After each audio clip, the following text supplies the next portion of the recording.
Police ഉദ്യോഗസ്ഥർക്കെതിരെ പീഡന പരാതി നൽകിയ അതിജീവിതയുടെ മൊഴിയെടുത്ത പോലീസ്. അതിജീവിതയുടെ സ്വകാര്യത മാനിക്കാതെ ചട്ടം ലംഘിച്ച് രാത്രിയാണ് പോലീസ് മൊഴിയെടുക്കാൻ എത്തിയത്. അതിജീവിതയുടെ സ്വകാര്യത സംരക്ഷിക്കണമെന്ന കോടതി നിർദ്ദേശവും കാറ്റിൽ പറത്തിയായിരുന്നു പോലീസ് നടപടികൾ. വീടിന് മുന്നിൽ 2 പോലീസ് വാഹനങ്ങളും യൂണിഫോം ധരിച്ച പോലീസ് ഉദ്യോഗസ്ഥരും ക്യാമ്പ് ചെയ്തിരുന്നു. എന്നാൽ റിപ്പോർട്ടർ വാർത്തയ്ക്ക് പിന്നാലെ വാഹനങ്ങൾ മാറ്റി യൂണിഫോം ധരിച്ച പോലീസ് ഉദ്യോഗസ്ഥരും പിൻവാങ്ങി. മൊഴിയെടുക്കാനെത്തിയ മലപ്പുറം അഡീഷണൽ SP ഇറങ്ങിപ്പോയി. വാർത്തയ്ക്ക് പിന്നാലെ അതിജീവിതയെ ഫോൺ എടുക്കാനും പോലീസ് അനുവദിച്ചു. പ്രാഥമിക അന്വേഷണത്തിന്റെ ഭാഗമായാണ് മൊഴിയെടുത്തതെന്നാണ് പോലീസ് വിശദീകരണം. TV പ്രസാദ് നൽകും വിവരങ്ങൾ. പ്രസാദ്, എത്ര മണിക്കൂർ മൊഴിയെടുപ്പ് നീണ്ടുനിന്നു? ആരൊക്കെയാണ് ഈ സംഘത്തിലുണ്ടായിരുന്നത്? വിനീത, തീർത്തും നിയമവിരുദ്ധമായി ഇന്ന് വൈകിട്ട് 6 മണിയോടുകൂടിയാണ് അതിജീവിതയുടെ വീട്ടിന് മുന്നിൽ 2 പോലീസ് വാഹനങ്ങളിലായി നിരവധി പോലീസ് ഉദ്യോഗസ്ഥർ യൂണിഫോമിലെത്തിയത്. മലപ്പുറം അഡീഷണൽ SP നേതൃത്വത്തിലുള്ള പോലീസ് സംഘമാണ് അതിജീവിതയെ പ്രദർശന വസ്തുവാക്കുന്ന നിലയിലുള്ള ക്രൂരമായ നീക്കം നടത്തിയത്. മലപ്പുറം SP നിർദ്ദേശപ്രകാരമാണ് തങ്ങൾ എത്തിയതെന്ന് മൊഴിയെടുത്ത വനിതാ പോലീസ് ഉദ്യോഗസ്ഥർ പിന്നീട് അഭിഭാഷകരോട് പറയുകയുണ്ടായി. വൈകിട്ട് 6 മണിക്ക് തുടങ്ങിയ മൊഴിയെടുപ്പ് രാത്രി 10 മണിവരെ നീണ്ടു. അതായത് തികച്ചും നിയമവിരുദ്ധമായി 6 മണിക്ക് ശേഷം ഇത്തരം മൊഴികൾ, സ്ത്രീകളുടെ മൊഴികൾ എടുക്കാൻ പാടില്ലെന്ന എല്ലാ ചട്ടവും മറികടന്നുകൊണ്ടായിരുന്നു അത്.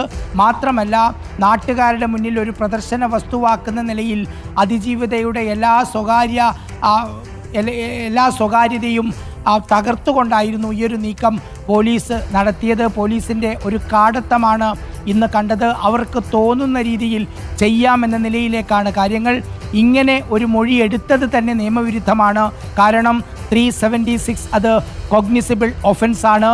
പരാതി കിട്ടിയാൽ FIR രജിസ്റ്റർ ചെയ്തതിന് ശേഷം മാത്രമേ മൊഴിയെടുക്കലും ഉൾപ്പെടെയുള്ള അന്വേഷണത്തിലേക്ക് കടക്കാനുള്ള അധികാരം പോലീസിനുള്ളൂ. പക്ഷേ അതെല്ലാം കാറ്റിൽ പറത്തിക്കൊണ്ട് കഴിഞ്ഞ 4 ദിവസമായി അവർ FIR രജിസ്റ്റർ ചെയ്തില്ല.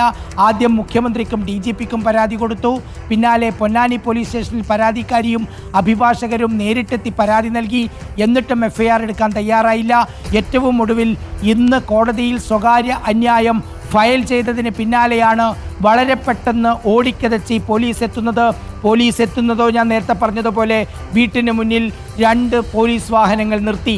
4 or 5 യൂണിഫോം ഇട്ട പോലീസ് ഉദ്യോഗസ്ഥരെ വീടിന് കാവലും നിർത്തി. അങ്ങനെ അഡീഷണൽ SP നേതൃത്വത്തിൽ 3 വനിതാ പോലീസ് ഉദ്യോഗസ്ഥർ മൊഴിയെടുക്കാൻ തുടങ്ങി. റിപ്പോർട്ടർ 7:30 ഈ സംഭവം പുറത്തു കൊണ്ടുവന്നു. വാർത്തയ്ക്ക് പിന്നാലെ പോലീസ് വാഹനങ്ങൾ നീക്കി. അവിടെ നിന്ന് അഡീഷണൽ SP ഇറങ്ങിപ്പോയി. പക്ഷേ രാത്രിയിലും മൊഴിയെടുപ്പ് തുടർന്നു. വിനീത, ഒരു കാര്യം വ്യക്തമാണ്, പോലീസിനിതിൽ ദുരൂഹമായ എന്തോ ലക്ഷ്യമുണ്ട്. ഒന്നിക്കിൽ നേരത്തെ കൊടുത്ത പരാതികൾ അട്ടിമറിച്ചതുപോലെ തന്നെ ഇത്തവണത്തെ പരാതിയും അട്ടിമറിക്കാനുള്ള ഒരു നീക്കം അഡീഷണൽ SP നേതൃത്വത്തിൽ നടന്നു.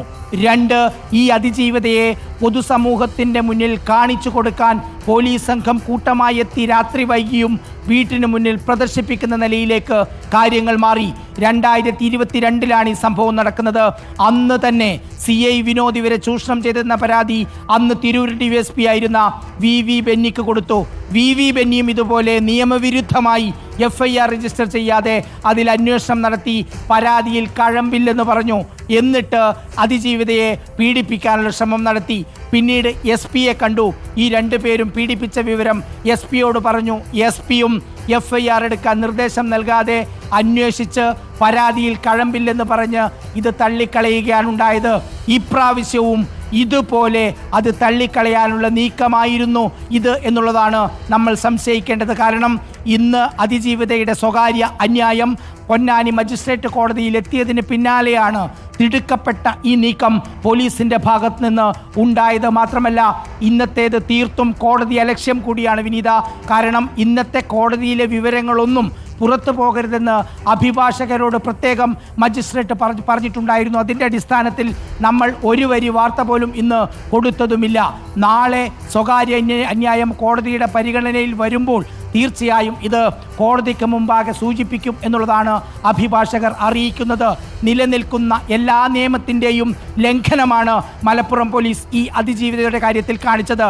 ആദ്യം വിനീത, നമ്മൾ കണ്ടതുപോലെ CI വിനോദ് പരസ്യമായി മാധ്യമങ്ങൾക്ക് മുന്നിൽ ഇതൊരു മോശപ്പെട്ട സ്ത്രീയാണെന്ന് വിചാരണ നടത്തി ശിക്ഷിച്ചു കഴിഞ്ഞു. ഹണി ട്രാപ്പുകാരിയാണെന്ന് പറഞ്ഞു. പലരുടെയും പണം തട്ടുന്നതിന് വേണ്ടി പരാതി കൊടുക്കുന്ന സ്ത്രീയാണെന്ന് കളവായി പറഞ്ഞു. എന്നിട്ടും CI വിനോദിനെതിരെ ഒരു നടപടിയും സ്വീകരിക്കാത്ത പോലീസാണ് ഇന്നും ചട്ടവും നിയമവും എല്ലാം കാറ്റിൽ പറത്തിക്കൊണ്ട് ഒരു സംവിധാനത്തെയും തങ്ങൾക്ക് വകവയ്ക്കേണ്ടതില്ലെന്ന ധിക്കാരത്തോടുകൂടി പോലീസ് എത്തുന്നതും മൊഴിയെടുക്കുന്നതും മടങ്ങിപ്പോകുന്നതും.